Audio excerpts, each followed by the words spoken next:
বেআইন হ্যাঁ বলেন। কিছু ঝুলে গেছে কি? ঝোলার জিনিস থাকে যে ঝুলে আপনার যদি দেখো না দেখারি করেন যে কোনটা ঝুলছে কোনটা স্ট্রং, কি এটা মধু কি মাখছেন বলার আছে? নাকি? মাছি পড়ে যে। মধু থাকলে তো মাছি অবশ্যই পড়বে। মধু আছে? তাহলে মধু না থাকলে মাছি কিভাবে পড়তেছে? এখনো আছে মধু? না মধু কি ফুরাই গেছে নাকি?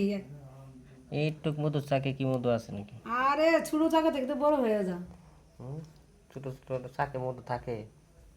থাকে না? আমি তো দেখতেছি মধু ছোট নাই। চাকে মধু আরো বেশি থাকে। খাওয়াবেন? খাঁটি মধু। খাওয়াবেন? কেন খাওয়াবো আমি? আপনি কেন খাওয়াবো? আমাদের একটা দাবি আছে না? হ্যাঁ আমার কিসের একটা দাবি? দাবি। আমি খাবো আপনার বাইরে, আপনি কেন? আপনার খাবো কেন? তাই? তাহলে আমাদের খাওয়াবেন না? জি না। ওরে বাবা, আপনি এত পাষাণ। পাশের মানে আমার যা যায় আমার প্রাপ্য খাওয়ানো সেই তো খাবে, অন্যজনে খাবে কেন? আমাদের একটা দাবি আছে। হ্যাঁ দাবি আছে, সেই দাবি তো করতে পারেন না। ভাবির কাছে যেটা দাবি করতে পারেন সেইটাই সে না করবেন।